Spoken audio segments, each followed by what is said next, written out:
Bonjour, je suis très content de te retrouver afin d'échanger, oui, parce que suite à l'édition spéciale, tu es en mesure d'en parler autour de toi sur un thème, la moto et le casque. Juste avant, prions. Notre Seigneur et notre Dieu,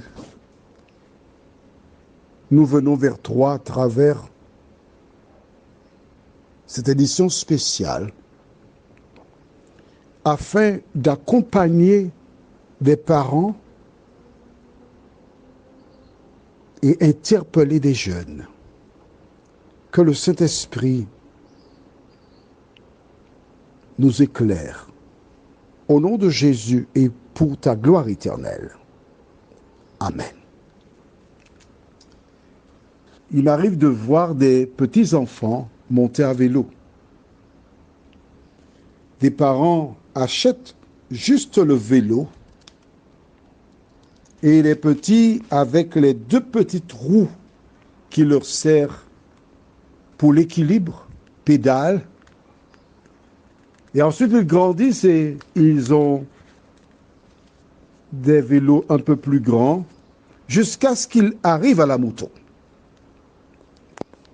Je voudrais te dire que les motos et moi, j'ai une peur bleue pour différentes raisons. La première, c'est que lorsque j'étais en troisième, à la Pointe des Nègres, à la Martinique, Fort-de-France, dans la même année scolaire, nous avons perdu 2 élèves de troisième à moto. Et il y a une mort qui m'a bouleversé. Il se prénommait Max. Son nom de famille, c'est un L. Ça finit par A. Nous avions sport au stade Louis Achille. Et quand nous arrivions là-bas, je m'asseyais sur sa moto. Un garçon souriant, sans histoire, tranquille. Et pendant, je pense, les vacances de Pâques, un matin, j'entends les obsèques de M. Max. Il a été avec... Quand j'ai entendu le nom, j'ai dit c'est peut-être un homonyme. Alors j'écoute attentivement. Sera inhumé à Sainte-Marie. Élève de troisième de la Pointe des Nègres. C'est bien Max, mon ami, mon frère. Et à la rentrée, notre premier cours, c'est sport. Et j'arrive là, je vois d'autres copains. La moto n'est pas là, Max n'est pas là. Il repose dans un cimetière à Sainte-Marie. Et là, on me dit qu'il a raté un virage. Il est tombé et le camion est passé sur son ventre. Il n'a pas eu le temps de dire quick. Non. Souvent, les motards, certains oublient qu'ils n'ont pas de carrosserie. Et certains automobilistes, lorsqu'ils voient un camion, ils redoublent d'attention. Mais quand il s'agit de motards, il n'y a rien à faire. Et nous avons une vidéo où un jeune qui a frôlé la mort raconte. Quand il a fait son accident, on pensait qu'il était mort. Et ses amis, les copains, sont venus vers lui. Pourquoi faire? Des journalistes qui font des photos, qui font des films, qui s'amusent, qui rigolent. Il n'était pas mort. Comment comprendre cette attitude? Nous avons maintenant beaucoup de journalistes et beaucoup de caméramans. Lisons dans la Bible. Au livre de Proverbe 18, verset 24, la Bible déclare « Celui qui a beaucoup d'amis les a pour son malheur. Mais il est tel ami plus attaché que frère. » Tu as entendu cela? Tu as lu? Tu as entendu ce que le jeune a dit? Lorsque les copains sont venus, en apprenant la nouvelle, ce n'est pas pour lui tenir la main, ce n'est pas pour l'encourager, mais pour filmer. je ne te dis pas de ne pas avoir d'amis. Mais si jusqu'à présent ton rôle consistait à filmer, à partir d'aujourd'hui, cesse de filmer. Si jusqu'à présent tu roulais sans mettre le casque, et je me rappelle d'une publicité qui avait été faite où l'on disait « mets le casque dans ta tête ». Tu as compris qu'on ne peut pas mettre un casque à l'intérieur de ton cerveau, mais mets ça en tête, tu dois mettre ton casque. Tu veux épater les filles comme il dit. Il n'est pas son casque. Regarde sa mâchoire, regarde sa tête. Mais pendant que tu es par terre ou hospitalisé, dans quel état se trouve ta maman, ton papa, tes soeurs, tes amis, ceux qui t'aiment? Je te pose la question. Je t'invite à revoir la copie. Pourquoi la loi dit-elle que nous devons respecter les normes? Combien de jeunes sont morts parce qu'ils ne portaient pas leur casque? Alors j'invite tous les parents qui achètent les petits vélos pour les enfants dès le premier âge. Achète le vélo et le casque. Si tu n'as pas l'argent pour acheter le casque, n'achète pas de vélo.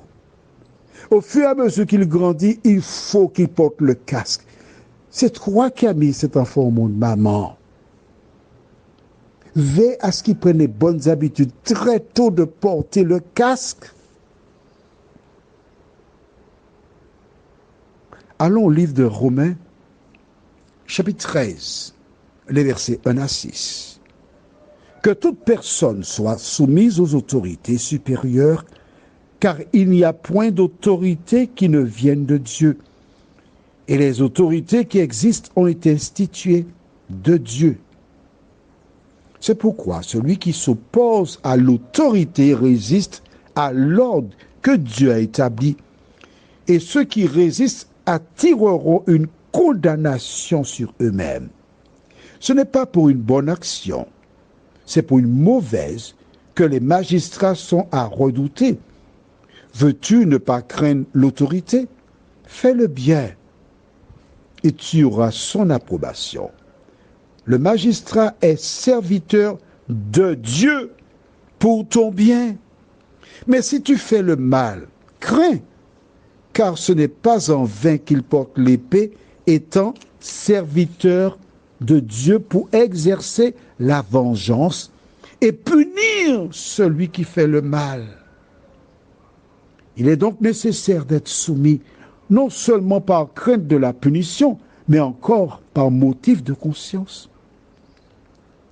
C'est aussi pour cela que vous payez les impôts, car les magistrats sont des ministres de Dieu entièrement appliqués à cette fonction. Tu ne le savais pas? Les magistrats, les policiers, ce sont des ministres de Dieu. Les lois qui sont votées dans ce domaine, on parle bien de ce domaine, hein? D'accord? Sont pour ton bien, pour protéger ta vie. Alors, maman, que feras-tu? Combien de femmes se reprochent d'avoir acheté des vélos, des motos pour leurs enfants? Combien de femmes souffrent jusqu'à présent la perte d'un enfant? Combien? Alors mon ami, mon jeune ami, si tu aimes ta maman et ton papa, respecte le code de la route. Mets le casque. Prions. Seigneur, je te prie en cet instant pour toutes ces femmes qui se reprochent d'avoir acheté un vélo, une moto pour leur enfant. Elles pensaient bien faire. Elles ne pensaient pas que leur enfant était handicapé ou mort. Alors Seigneur, viens les visiter. Aide-les à comprendre que quel que soit ce qui arrive, ce que tu permets, c'est pour notre bien. Aide les jeunes femmes à accompagner leurs enfants, les jeunes femmes et les parents, afin de protéger, de donner les normes, afin qu'il n'ait pas à pleurer la perte d'un enfant, nous t'en prions, au nom de Jésus et pour ta gloire éternelle. Amen. Je te souhaite une bonne journée sous le regard de Dieu.